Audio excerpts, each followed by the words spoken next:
L'évangélisation est l'une des missions les plus importantes confiées aux croyants parmi les commandements de Dieu.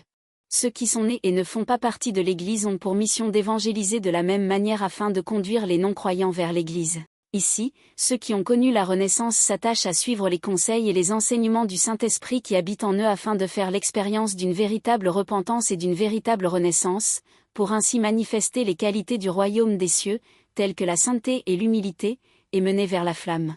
En effet, le Saint-Esprit, l'esprit de sagesse et de révélation qui est en lui, continue d'inspirer et de guider ses cœurs, c'est pourquoi il sait et comprend intuitivement que la volonté du Saint-Esprit se révèle dans son esprit. D'autre part, même ceux qui n'ont pas fait l'expérience de la Renaissance contribuent à la vie de l'Église dans son ensemble, en commençant par la connaissance de la Bible, afin de pouvoir prêcher la méfiance, les conduire vers l'Église et mener une vie de foi exemplaire. C'est ainsi que nous amenons les non-croyants à l'Église, mais nous ne nous soucions guère de les faire passer d'une nature charnelle à une nature spirituelle et de les amener à se repentir. La raison en est que, comme le Saint-Esprit n'est pas en lui, il ne peut être éclairé ni guidé par le Saint-Esprit, et il ne peut donc pas assumer le rôle de sauveur d'âme. Avant tout, pour devenir une personne à part entière, il faut que notre orientation vers Dieu soit juste, et lorsque nous découvrons, exploitons et recherchons désespérément cette orientation par notre volonté, nous devons percevoir ce cœur, et Dieu nous accorde alors sa grâce. Pour les croyants, il est essentiel que leur attention soit entièrement tournée vers Dieu.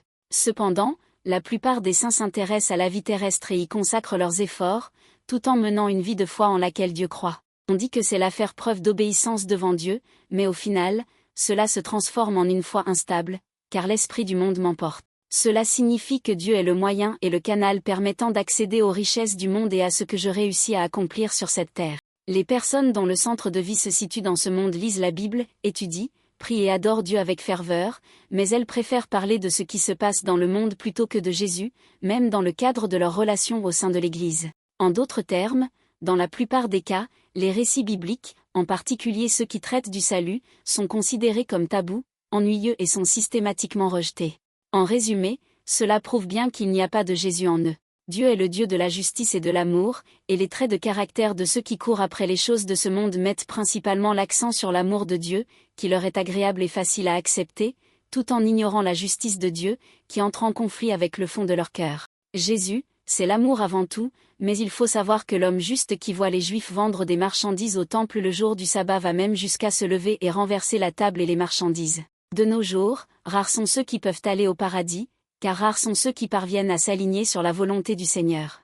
Que tous ceux qui se sont laissés emporter par l'esprit de désarroi dans leur quête des choses de ce monde prennent conscience de leur situation et se réveillent.